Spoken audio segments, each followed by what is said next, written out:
یہ رمضان کا مہینہ قرآن کریم فرماتا ہے کہ ہم نے تمہیں اس لیے دیا ہے تاکہ تمہارے دلوں میں تقوی پیدا ہو، لعلکم تتقون۔ تو اس میں مشق کر لو اس کی۔ روزہ اس کی مشق کرا رہا ہے کہ باوجود خواہش کے آدمی کھا نہیں رہا، باوجود خواہش کے پی نہیں رہا، باوجود خواہش کے اپنی جائز جنسی خواہش کو پورا نہیں کر رہا۔ تو اس کو ذرا اور آگے بڑھاؤ، آنکھوں کی حفاظت کرو، کانوں کی حفاظت کرو، زبان کی حفاظت کرو، ان چیزوں کی حفاظت کر کے اپنے آپ کو گناہوں سے بچاؤ اس مہینے کے اندر۔ تو یہ سارا مہینہ اگر اس طرح گزار لیا تو من سلم لہ رمضان سلمت لہ السنہ، حدیث میں فرمایا گیا کہ جس کا رمضان سلامتی سے گزر جائے اس کا سارا سال سلامتی سے گزرتا ہے۔ تو یہ تقوی کا یہ کام اختیار کرنے کی کوشش کرو۔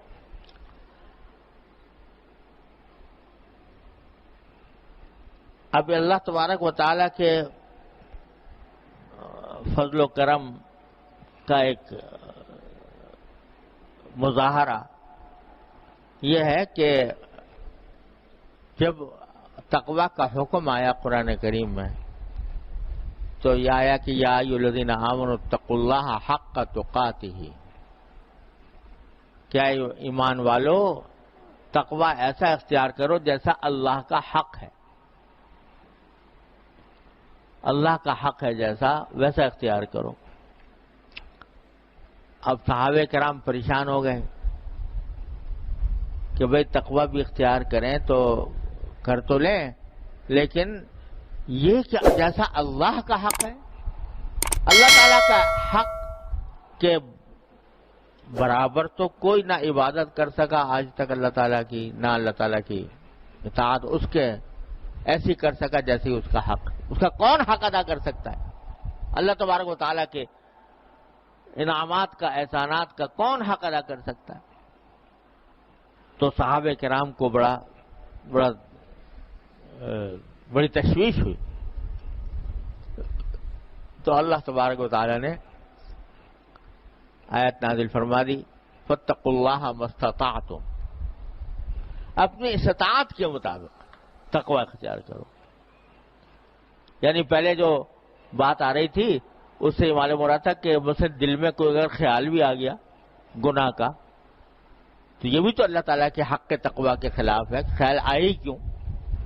لیکن واتقوا اللہ ما استطعتم نے یہ بیان کر دیا کہ دل میں اگر خیال آتا ہے غیر اختیاری طور پر کسی گناہ کا تو اللہ تعالیٰ اس پر مواخذہ نہیں فرمائیں گے۔ لا یکلف اللہ نفسا الا وسعہا۔ البتہ اس خیال کو برا سمجھو اور اس خیال کے مطابق عمل نہ کرو، عمل سے بچو۔ خیال آئے تو غیر اختیاری خیال ہے، وہ اللہ تعالیٰ کی طرف سے معاف ہے۔ بعض لوگ ان خیالات کے پیچھے پڑے رہتے ہیں کہ وہ خیالات ہی ہمارے آئیں ہی کیوں ہمارے دماغ میں۔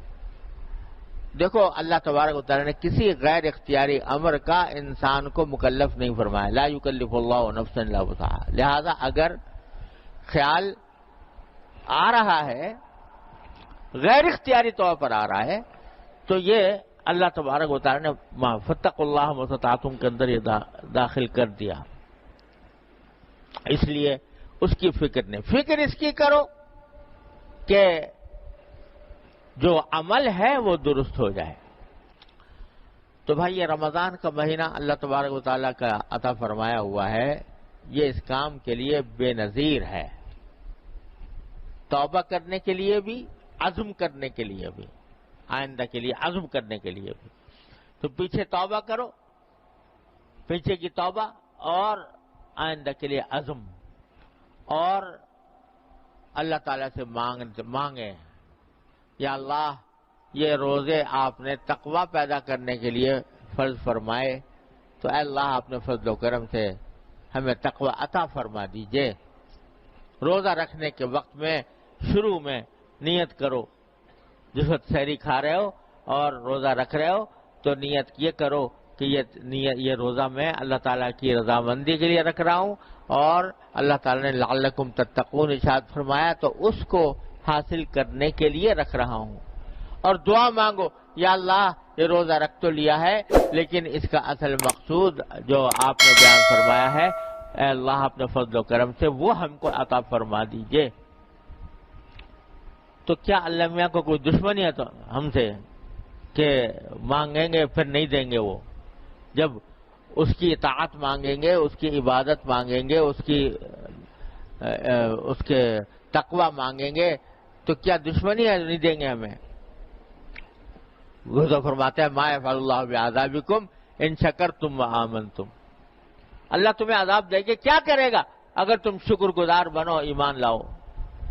تو اس لیے دعا تو انشاءاللہ قبول ہوگی، لازماً ہوگی جب مانگو گے تو اللہ تعالیٰ سے مانگو، تقوی بھی انہی سے مانگو۔ اللہم انی اسألک الہدی والتقی والعفاف والغنی، اللہم انی اسألک ان تعطی نفسی تقواہا وزکیہا انت خیر من زکاہا۔ حضور اقدس صلی اللہ علیہ وسلم نے مانگا، حضور نے مانگا کہ اللہ مجھے تقوی دے دیجیے۔ تو ہم اگر مانگیں گے اور مانگتے رہیں گے اللہ تبارک و تعالیٰ سے تو انشاءاللہ ضرور ملے گا، ضرور ملے گا اللہ تعالیٰ کے فضل و کرم سے۔ اسی امید کے ساتھ، اسی یقین کے ساتھ مانگنا چاہیے۔ اللہ تبارک و تعالیٰ ہم سب کو اس کی توفیق عطا فرما دے۔